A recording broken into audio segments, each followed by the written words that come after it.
کچھ لوگوں کا یہ خیال ہے، وہ کہتے ہیں اسلام میں صرف 2 عیدیں ہیں، یہ تیسری عید بریلویوں نے بنا لی۔ تو اسلام میں صرف 2 عیدیں ہونا یہ کوئی اصطلاح نہیں، کوئی قانون نہیں، کوئی شریعت کا ضابطہ نہیں، کوئی آیت نہیں، کوئی حدیث نہیں۔ یہ سورہ مائدہ ہے۔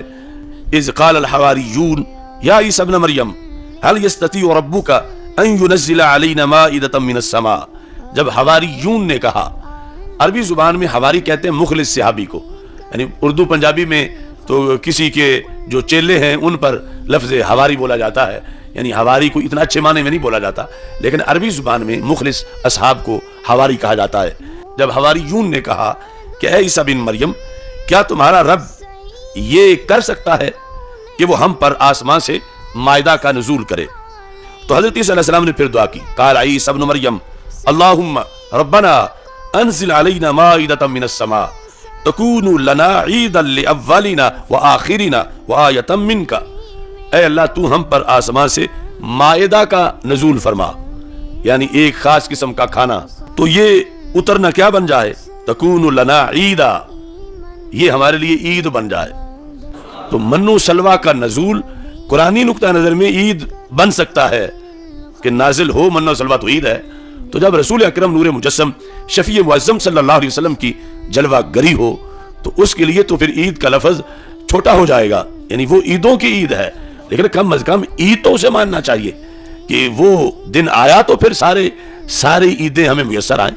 اور پھر یہی بھی پتہ چلا کہ کچھ لوگ کہتے ہیں کہ عید اگر تم مانتے ہو عید میلاد النبی صلی اللہ علیہ وسلم تو پھر اس کی نماز کون سی پڑھتے ہو؟ اگر یہ عید ہے تو تم میں سے کئی لوگ عید کے دن روزہ کیوں رکھ لیتے ہیں؟ کیونکہ سرکار کی ولادت کے دن روزہ رکھنا مسنون ہے۔ تو یہاں سے یہ واضح کیا گیا کہ ہر عید کی یہ شرط نہیں کہ اس کی کوئی نماز بھی ہو۔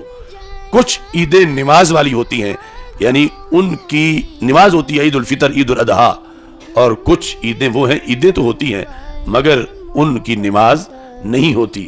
کچھ عیدیں وہ ہیں کہ عید کے دن کھانا کھائیں وہ ثواب ملتا ہے، نہ کھائیں تو اللہ کی ضیافت سے اعراض بنتا ہے۔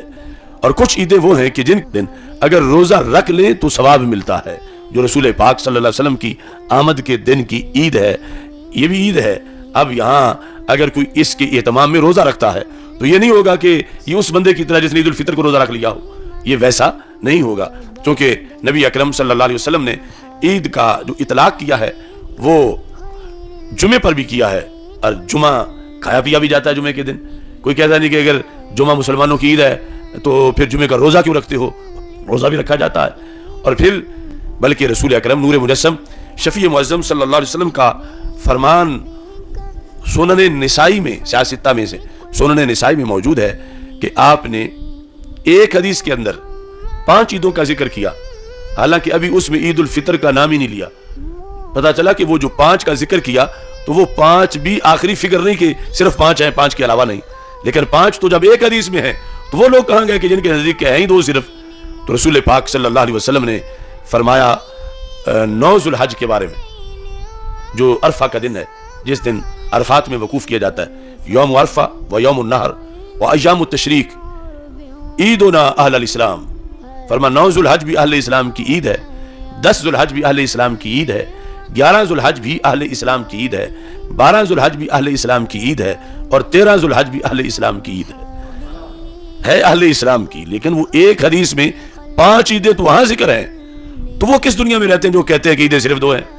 اور وہ 5 عیدیں ایک حدیث میں ذکر ہیں کتاب الحج سنن نسائی کے اندر، اور ابھی ان کے اندر جو عید الفطر ہے اس کا تو ذکر ہی نہیں۔